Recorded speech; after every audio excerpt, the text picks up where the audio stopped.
The story definitely had me captivated. I wanted to know like what's coming up next. What is the end game for this character that we've been following?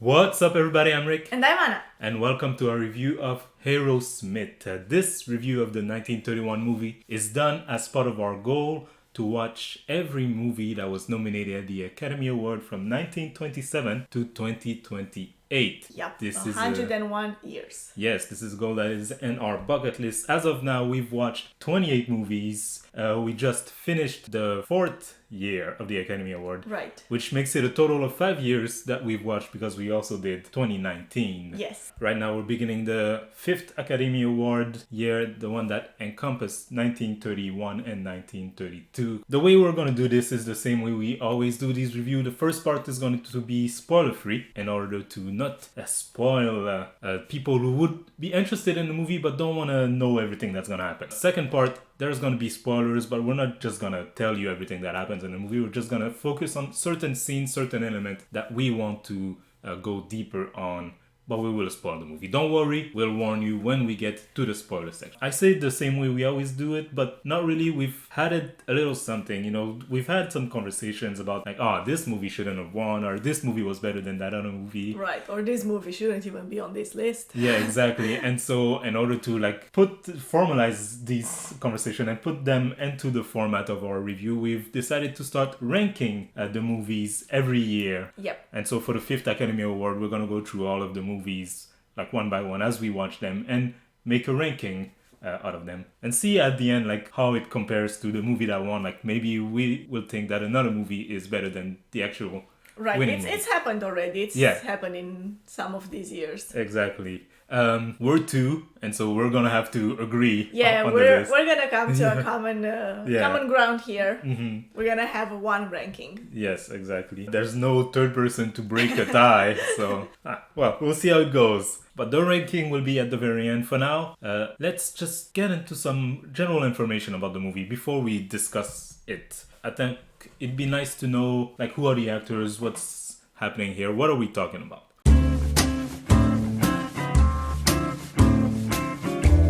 So the movie Arrowsmith, 1931, more precisely December 26, 1931 is when it came out. This is a Samuel Goldwyn production movie, and it was directed by John Ford. This movie, as with a lot of movies that we've watched, is based on a book, Arrowsmith, the same name, by Sinclair Lewis. Stars Ronald Coleman as Dr. Martin Arrowsmith, Ellen Hayes as Leonardo Arrowsmith, Richard Bennett as Gustav Sondelius, A.E. Hansen as Professor Max Cotier. And this movie, well received, of course, that's why we're talking about it. It was nominated at the Academy Award for Best Picture, but also for 3 other awards, so 4 awards nomination in total.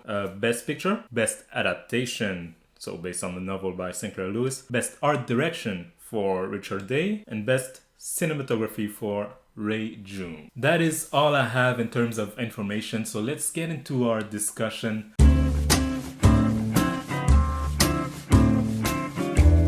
Can you tell me, first of all, did you enjoy this movie? I did, yes. I found it very interesting. The story is very captivating. It's made to keep you guessing, keep you wondering. It has interesting plot twists, and that's something that I feel is more obvious in this movie than other movies that we've seen, like older movies, is that the story is more complex. How so? There are different things happening. There are different stages to it, you know. Mm-hmm. This is also a movie spanning a longer period of time, but it's not that much of like a simple linear story from point A to point B like we've seen before. Yeah. But rather we follow the main character through his life choices and adventures and all that. And so I feel like it makes the story feel more complex for a movie that wants to show the life of the main character. I will agree with you that this was an interesting movie. The story definitely had me captivated. I wanted to know like what's coming up next. What is the end game for this character that we've been following for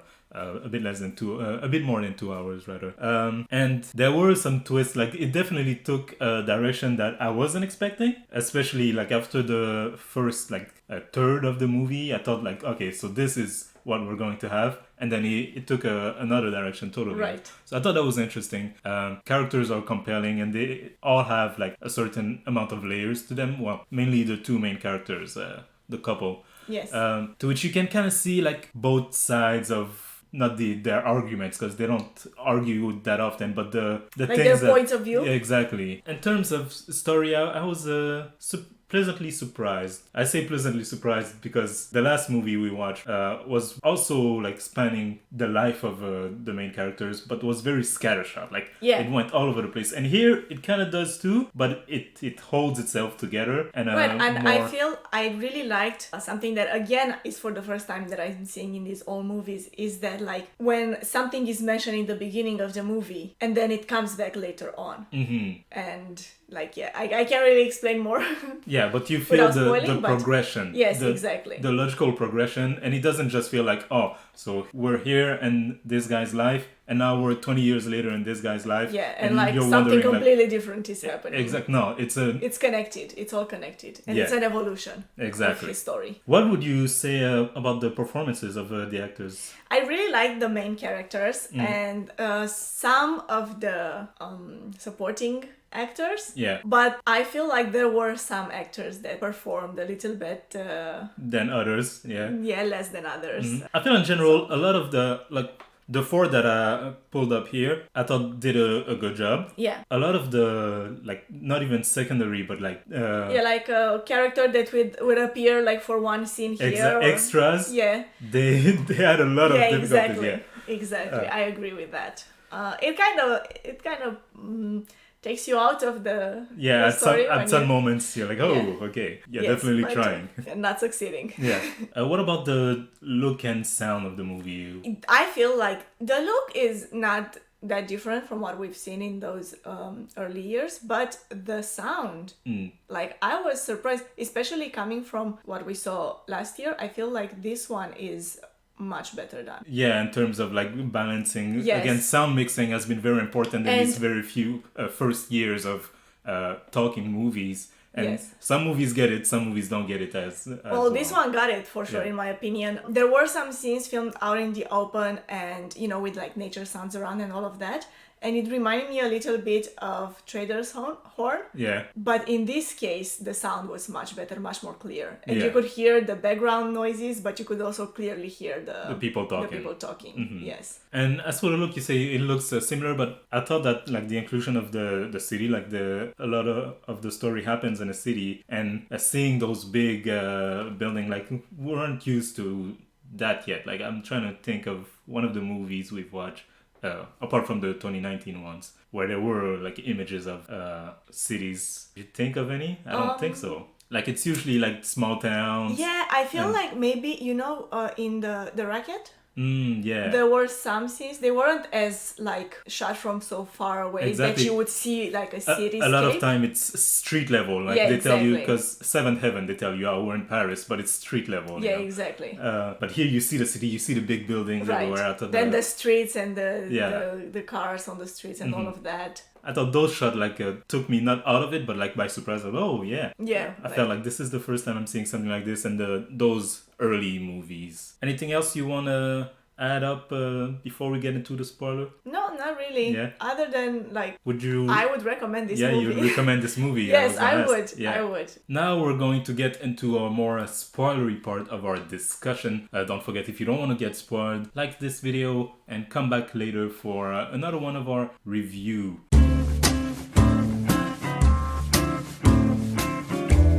Before we speak spoilers, let's just give a short synopsis of what the movie is. Yes. Just a line or two. So this is the story of a medical researcher that is sent to a plague outbreak and has to decide between priorities. So priorities not only in the use of the vaccine, but also between his personal life and his professional life. Right. Which I feel like is such a modern subject to begin with. Exactly. But this is a people story, and people story never get old. People stay the same, like relatively the same through the ages. That is the crux of the story, basically. His pull between this wife that he marries very quickly, after Right. one date, and the professional life that he always wanted to have ever since he was a kid, and what seemed to be his father told him, like, you need to be a scientist and you need to be a doctor. And then his mentor also telling him, like, go to medical school, go to college.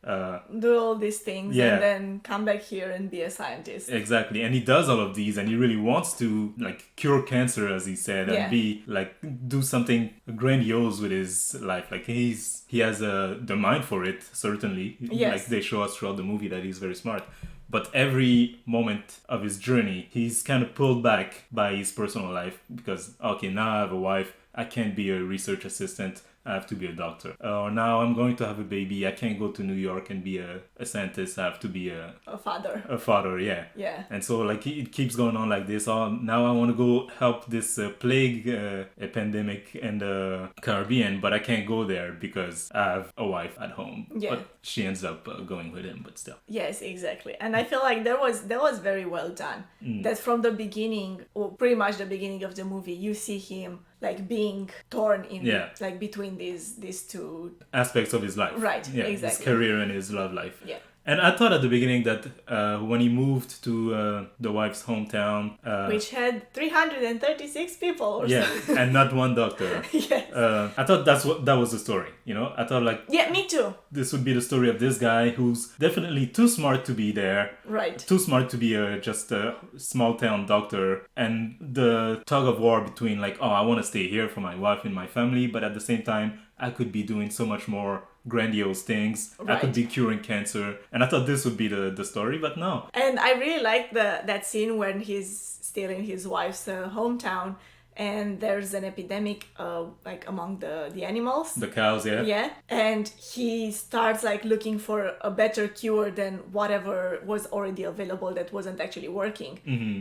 And the excitement, yeah, you can like, see how much in he his loves character. it. Yeah, exactly. Like how curious he is, and he tries on things, and he's like experimenting and all of that. And, and he's like so much into it, and you can see that, oh, this is something that, like, if it keeps going like this, eventually, he will end up resenting He'll his resent life. her, yeah. Yeah. And not only the excitement throughout, like, how he was experimenting in his kitchen, even the wife gets upset. She's like, oh, you've been doing this for days. We've only eaten sandwiches. It's like, it's fine, he's having fun. Yeah.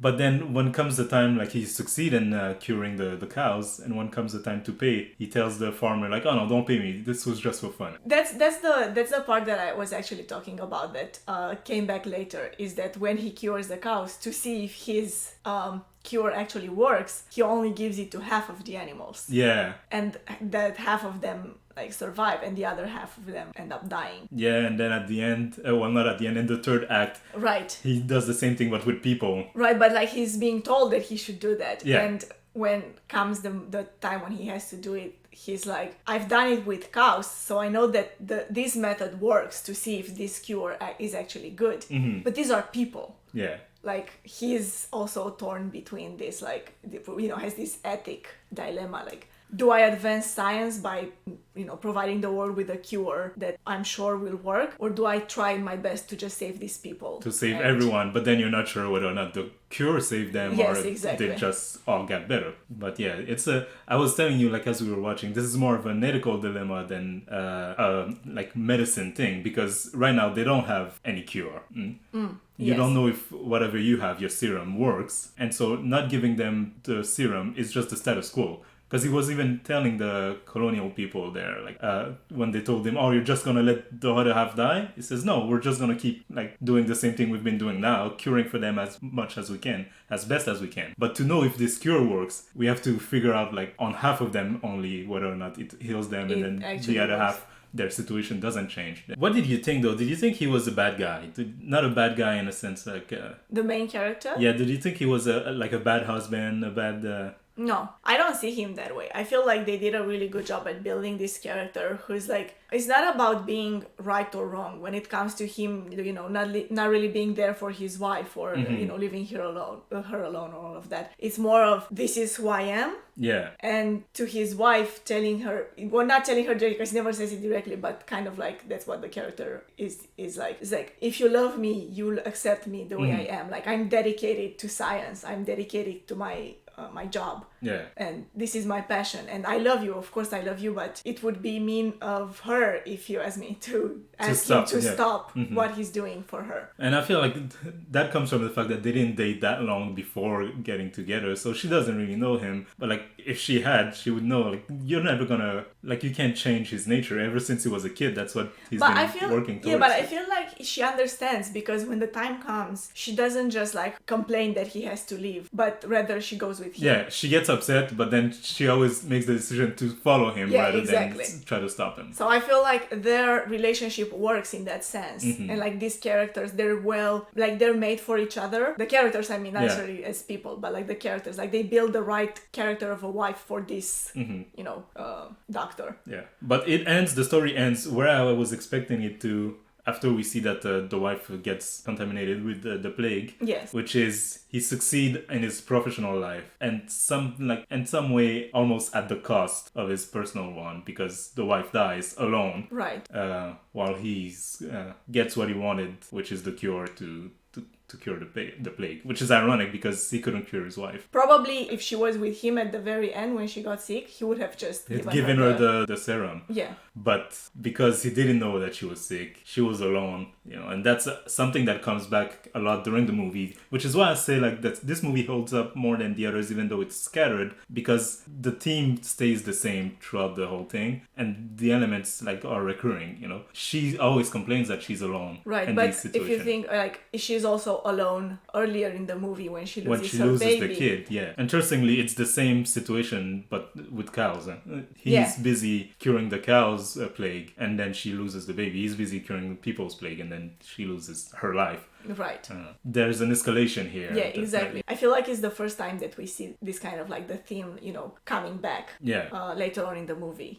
So it's like it gives you a sense of continuation. But also it also is like it predicts what's gonna happen. Yeah. And so this was a very well put movie, in my opinion. Yeah. Yes, I think so too. We have no issue putting it right now in our ranking at number 1. Right, because it's the first one. It's the first one, but it's also a good movie. It is, yeah. We could have went reluctantly like, it's number 1 for now, but it won't stay there. But it's a good movie. I feel like the following movies have to be pretty good for their time to beat this one. I feel like for its time, it's a really good movie. Yeah. Let's hope that the following movies are at least as good or better than this one. But for now, this is the number 1 for the 5th Academy Award year. Again, reiterate, would you recommend this movie? Yes, I would recommend it. I would also. And this was it for our discussion on Arrowsmith, the 1931 movie. If you want to see us talk about more movies, please subscribe to this channel. We don't only do movies though. This is a bucket list channel, and here we do a lot of stuff related to our bucket list. So watching these movies, playing games, learning to cook, going on trips, everything and anything in between. Please subscribe if you're interested. Like this video if you did. Hit us in the comment section below. Did you like Arrowsmith if you've seen it, or are you interested to go see it now that we've talked about it? And have a nice day. Where's the patient? What's the